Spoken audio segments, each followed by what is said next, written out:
ఎన్నికల ప్రక్రియలో ఈవీఎంల వినియోగం పైన ఆంధ్రప్రదేశ్ మాజీ ముఖ్యమంత్రి వైఎస్ జగన్మోహన్ రెడ్డి సంచలనమైనటువంటి వ్యాఖ్యలు చేశారు.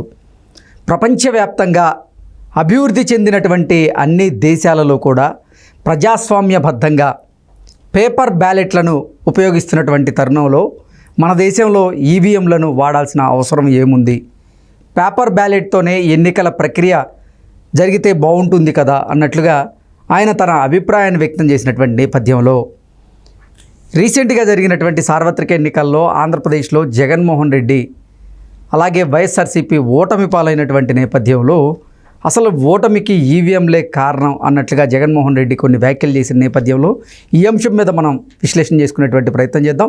ప్రస్తుతం మనతో పాటు ఉన్నారు ప్రముఖ రాజకీయ విశ్లేషకులు, ప్రముఖ సీనియర్ జర్నలిస్ట్ దుర్గా వడ్లమణి గారు. వారితో మాట్లాడదాం. దుర్గా నమస్తే అండి. నమస్తే. దుర్గారు, ఎన్నికల ప్రక్రియలో ఈవీఎంల వినియోగం మీద జగన్మోహన్ రెడ్డి కొన్ని సంచలనమైనటువంటి వ్యాఖ్యలు చేయడం జరిగింది. ప్రపంచవ్యాప్తంగా అభివృద్ధి చెందినటువంటి దేశాలన్నింటిలోనూ ప్రజాస్వామ్యబద్ధంగా పేపర్ బ్యాలెట్లను వాడుతూ ఉంటే కేవలం భారతదేశంలో మాత్రమే ఈవీఎంల ప్రక్రియ ఎందుకు కొనసాగుతోంది? ప్రజాస్వామ్యబద్ధంగా పేపర్ బ్యాలెట్తోనే ఎన్నికల ప్రక్రియను పూర్తి చేయొచ్చు కదా అన్నట్లుగా జగన్మోహన్ రెడ్డి ఆయన డిమాండ్ చేస్తున్నట్టుగా కొన్ని వ్యాఖ్యలు అయితే చేయడం జరిగింది. ఏంటి, మొన్న జరిగినటువంటి సార్వత్రిక ఎన్నికల్లో ఈవీఎంలలో మతలబు జరిగే ఆయన ఓడిపోయారు అని ఆయన భావిస్తున్నారా? అందుకే ఇటువంటి వ్యాఖ్యలు చేసి ఉండొచ్చా? అసలు ఆయన వ్యాఖ్యల వెనక ఆయన ఉద్దేశం ఏంటి అంటే ఏం చెప్తారు? అంటే మీకు 2019లో వారు నెగ్గినప్పుడు అప్పుడు ఈవీఎంలు బాగా పనిచేసాయండి. అప్పుడు ఆయన చెప్పారు కదా, ఇప్పుడు నేను ఫ్యాన్ గుర్తుకి నొక్కితే నేను అది సైకిల్ గుర్తు మీద పడింది అనుకోండి, ఒకవేళ సైకిల్ గుర్తే వచ్చింది అనుకోండి, నేను ఊరుకుంటానా, బయటకు వచ్చి గొడవ చేయనా అని అడిగారు ఆయన. అంటే నీకు 151 సీట్లు వచ్చినప్పుడు ఈవీఎంలు బాగా పనిచేశాయి. ఆ రోజు ప్రతిపక్షంగా అంటే అధికార పక్షంలో ఉండి ప్రతిపక్షమైన టీడీపీ వాళ్ళు ఏం గొడవ చేయలేదు. ఆ రోజు వాళ్ళు సరే ప్రజల తీర్పు అనుకున్నారు, ఊరుకున్నారు. మీకు 151 సీట్లు వచ్చేసాయి. ఈసారి 11 సీట్లు వచ్చాయి. వచ్చాక కూడా ఆయన ఫస్ట్ మాట్లాడినప్పుడు ప్రజలను ఉద్దేశించి ఒక్కసారి మాట్లాడారు ఆయన ఎలక్షన్ రిజల్ట్ వచ్చాక. అప్పుడు కూడా ఆయన ఏమన్నారు, ఆయన ఒకటే చెప్పారు, ఈవీఎంలు మనం ఏం అనుకోక్కర్లేదనే మాట కూడా అన్నాడు ఆయన. అంటే అప్పటికి ఆయన దృష్టిలో ఈవీఎంలు లేవు. అయితే రాను ఈ 10 రోజులు 8 రోజులు అయ్యాక ఆయనకి సడన్ గా జ్ఞానోదయం అయింది. ముందు కూడా ఆయన ఏం జరిగిందనేది నాకు తెలుసు, కానీ నేను బయటికి చెప్పలేను, సాక్ష్యాధారాలు నా దగ్గర లేవు అన్నట్టుగా మాట్లాడారు. రాలేదండి, ఏదో ఏం జరిగిందో నాకు తెలుసు అంటే నీ వాళ్ళు నేను వెన్నుపోటు పొడిచారని నీకు తెలుసు అంతే. ఇప్పుడు నీ చుట్టూ ఉన్న వాళ్ళు నేను భ్రమల్లో పెట్టారు. ఆయన క్లియర్ గా మాట్లాడడం జరిగింది.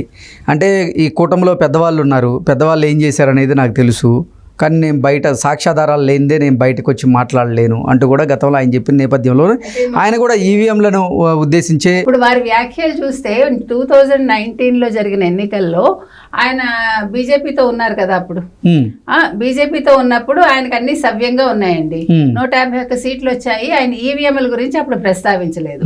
ఆయన ఏమన్నారు, ఈవీఎంలు సక్రమంగానే ఉన్నాయి, ఒకవేళ నేను ఫ్యాన్ గుర్తుకేస్తే సైకిల్ గుర్తు కనుక అక్కడ వస్తే అప్పుడు నేను బయటకు వచ్చి గొడవ చేస్తాను కదా, అలా జరగలేదు, ఈవీఎంలు బ్రహ్మాండంగా పనిచేశాయని ఆ రోజు చెప్పారు.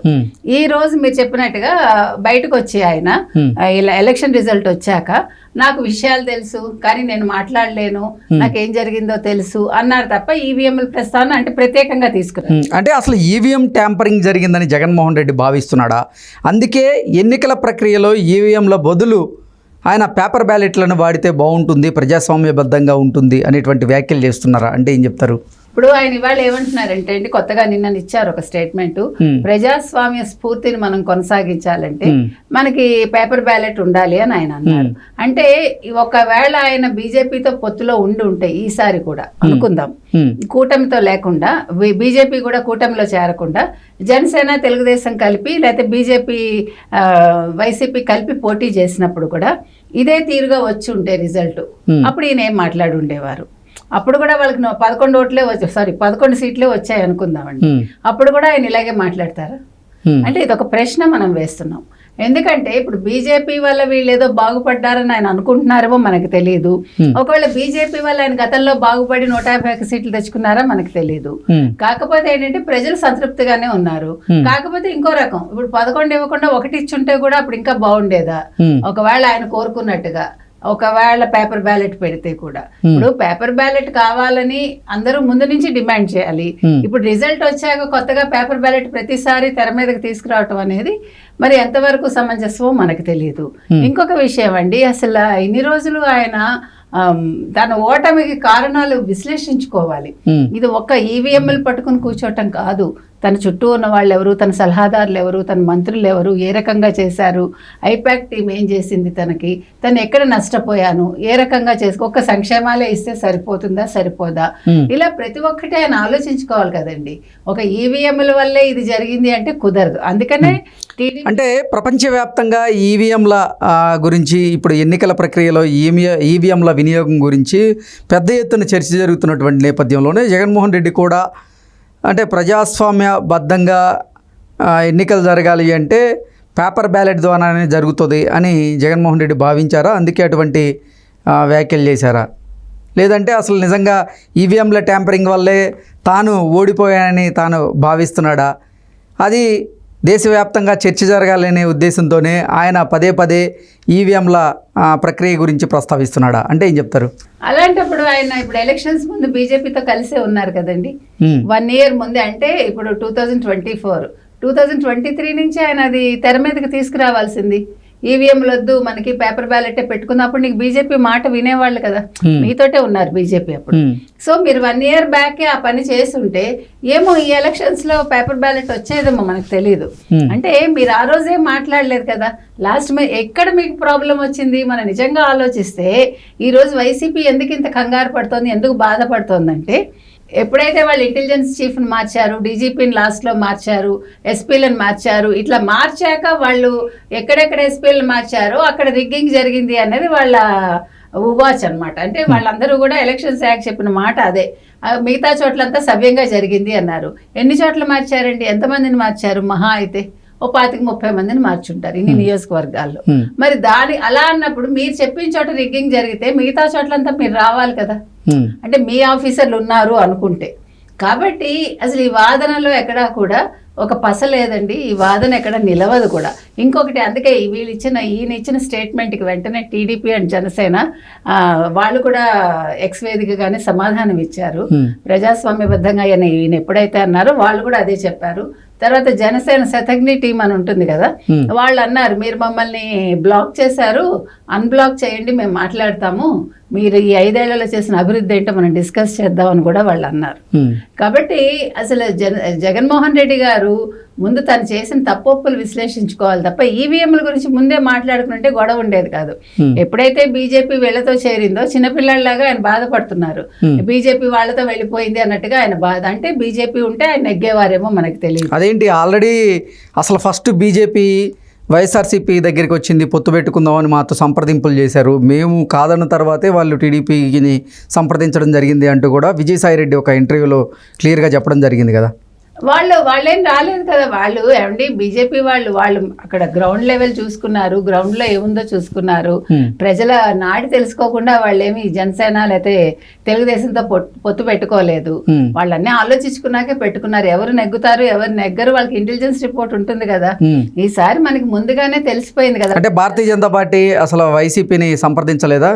ఈసారి జరగబోయేటువంటి ఎన్నికల్లో మనం పొత్తు పెట్టుకుందాం అనే ఉద్దేశంతో భారతీయ జనతా పార్టీ పెద్దలు ఎవరు వైఎస్ఆర్సీపీని కానీ జగన్మోహన్ రెడ్డిని కానీ లేదా విజయసాయి రెడ్డిని కానీ సంప్రదించిన దాఖలాలు లేవంటారా? మనకు న్యూస్ రాలేదండి. ఒక విజయసాయి రెడ్డి గారు చెప్పారు తప్ప నిజంగా వాళ్ళు సంప్రదించుంటే కొంచెమైనా న్యూస్ వచ్చేది కదా. మనకి సోషల్ మీడియాలోనైనా ఒక వార్త వస్తుంది కదా. మనకి ఎక్కడ వార్తలు అయితే రాలేదు మనకి. కాకపోతే ఏంటంటే వీళ్ళు కోరుకున్నారు, ఈసారి వైసీపీ కోరుకుంది యాక్చువల్లీ బీజేపీతో కావాలని. మనకి వాళ్ళ మాటలను బట్టి అర్థమయ్యేది ఏంటంటే వాళ్ళకి డిసప్పాయింట్ అయ్యారు. ఎప్పుడైతే బీజేపీ వీళ్ళతో చేరిందో వాళ్ళు ఫస్ట్ నుంచి కూడా ఎలా విడదీయాలి అని ట్రై చేశారు కదా. జనసేనని తెలుగుదేశాన్ని విడదీయాలని చూశారు, బీజేపీ జనసేన తెలుగుదేశాన్ని విడదీయాలని చూశారు. వాళ్ళు పొత్తు మొదటి నుంచి వ్యతిరేకిస్తున్నారు. వాళ్ళు భయపడ్డారు. మీరు అన్నట్టుగా పెద్దవాళ్ళు ఉన్నారు, మేము మాట్లాడలేము, అక్కడ ఏం జరుగుతుందో మాకు తెలుసు అంటే గతంలో ఏమైనా జరిగిందా మీకు అట్లాగా? ఇది వాళ్ళు మాట్లాడాలి. మాకు గతంలో మంచి అయింది, మాకు బీజేపీ వల్ల మేమేమో ఈవీఎంలు ఇది చేయగలిగామని ఆయన చెప్పమనండి చూద్దాం. కాబట్టి వీళ్ళు మాట్లాడే మాటల్లో ఒక అర్థం లేదండి. ఓకే, వాళ్ళు వాదన చేయడం తప్పులేదు. ఇప్పుడు ఈవీఎంల వల్ల మేము ఓడిపోయామని అనుకుంటే అనుకోమనండి, దానికి మనం ఏం చేయలేం. కానీ ప్రజలు ఎక్కడ తిరగబడలేదు కదా, ప్రజలు ఎక్కడా కూడా మేము ఓటు వేయలేదు, మేము తెలుగుదేశానికి అని చెప్పమనండి చూద్దాం. ఇప్పుడు ఒక రివోల్ట్ రావాలి కదా. ఇప్పుడు అందరూ గంపగొత్తగా ఒకవేళ వైసీపీకే వేసుంటే వీళ్ళకి 164 సీట్లు వచ్చినప్పుడు నియోజకవర్గాల్లో గొడవలు రావాలి కదా, ప్రజలు తిరగబడాలి కదా. అందరూ కామ్ గా హ్యాపీగా ఉన్నామనే చెప్తున్నారు. ఎక్కడైనా ఒకటి రెండు జరగచ్చు, మనకు తెలియదు. అది అంటే అసంతృప్తులు ఉండొచ్చు అంతే తప్ప ఇక్కడ ఎక్కడ మీరు తీసుకున్న ఏ నియోజకవర్గంలో కూడా ఏ ఒక్కరూ కూడా మేము ఓటు వేయలేదు అని ఈ రోజు అనలేదు కదా. ఆ రోజు వేసామని చెప్పలేదు, ఈ రోజు మేము వైసీపీకి వేయకపోవడం వల్ల మేము బాధపడుతున్నామని ఎవరు అంటలేదు, లేకపోతే మేము మోసపోయామని ఎవరు అంటలేదు. కాబట్టి ఈవీఎంల డిస్కషన్ అనేది నెక్స్ట్ ఎలక్షన్స్ లోపు వైసీపీ వాళ్ళు చేయొచ్చు, తప్పులేదు. వాళ్ళు ముందుగానే అన్ని రాష్ట్రాలతో కలుపుకొని కేంద్రం దగ్గరికి వెళ్ళి వాళ్ళ వినతిపత్రం వాళ్ళు ఇచ్చుకోమనండి, దాని గురించి ఎవరు మాట్లాడరు. కానీ ఈవీఎంల వల్ల తెలుగుదేశం కూటమి నెగ్గింది అంటే మాత్రం ప్రజలు ఒప్పుకోరు, ఎవరు ఒప్పుకోరు. ఓకే అండి, థ్యాంక్ యూ సో మచ్.